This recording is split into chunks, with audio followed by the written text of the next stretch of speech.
the Los Angeles Kings versus the Edmonton Oilers.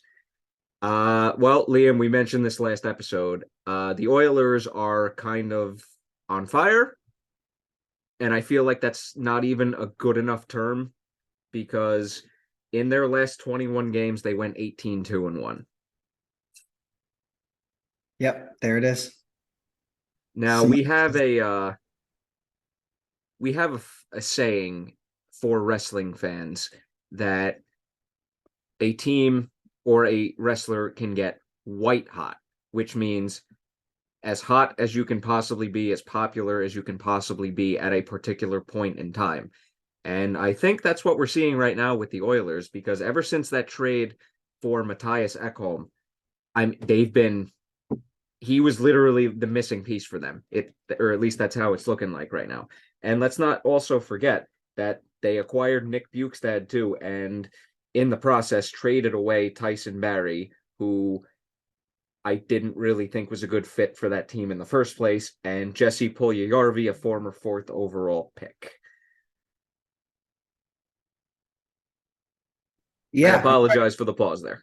no, that's okay. I was actually unmuting my mic. Of course, it has to happen once every episode. But like you mentioned, their trade deadline acquisitions. Look, I like Nick Bukestad a lot. Again, he adds to the center depth. Again, a big forward to add to their group. Again, Matthias Ekholm. Again, I mentioned it last episode. Just what the doctor ordered for this defense, and now you combine Ekholm with Darnell Nurse, who's having a good year, still overpaid, yes, but having a good year. Evan Bouchard's having one of his best years early on in his NHL career. Vincent Desharnais, who not a lot of people know about, but he's kind of been a revelation, 26 years old, 6'6", 209 pounds. He's been pretty good for them on the back end. Stuart Skinner, I think it stops and starts with Stuart Skinner and the goaltending as to why the Edmonton Oilers have had so much success and went on that 18-2-1 run at the end of the regular season to, finish the year. I mean, Skinner has just been outstanding. He's only getting paid $750,000, and he went out with a 29-14 record, a 913 save percentage, and a 2.75 goals against.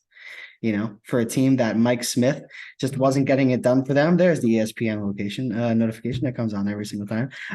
But yeah, no, look, I really like Stuart Skinner. I think he's going to be their number one. And if he falters, again, it's a situation where they have a 1B to pick up the pieces and Jack Campbell as well. So I'm going to take Edmonton to win this series over the Kings. And again, they faced off last year, I believe, in round one as well. And it was Edmonton winning in 6 games. I think it's going to be the same result. Oilers in 6 again.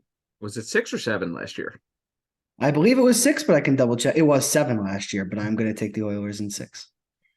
All right. Well, we brought up the Oilers' big acquisition at the trade deadline. The Kings also had a very interesting one. They traded Jonathan Quick and then brought in Jonas Korpisalo, who, I mean, we were all raving about how good of a trade that was for them.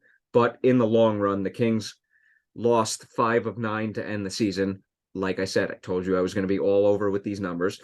And I mean, I can't bet against McDavid right now with the heater that he's on, the historic season that he had, the way the Oilers in general have been playing. And don't get me wrong, the Kings have a good team, but Edmonton is just red hot right now. My official prediction is Oilers in 5. Oilers in 5. Yeah, and I think that there's definitely an argument to go lesser games. Look, I like the LA Kings. I think that they're building something really good coming out of their rebuild, with young players like Quentin Byfield, Matty Anderson, of course, the goaltending, Jonas Korpisalo, who they acquire at the deadline. I think that was a goaltender that they could have really used, and I think they got a slam dunk. They just got a bad matchup in round one. They're just facing off against an Edmonton team that's red hot. They have the best player in the world on their team, and they have the most lethal power play in the world. And you know what? You look at what really makes the difference in the postseason shades, it's special teams. And Edmonton really rocks the boat when it comes to their power play, even without Tyson Barrie, who ran things prior to the trade deadline and subsequent acquisition of Matthias Ekholm. So look, I like both teams, but I think the Oilers are going to win this series in 6 games.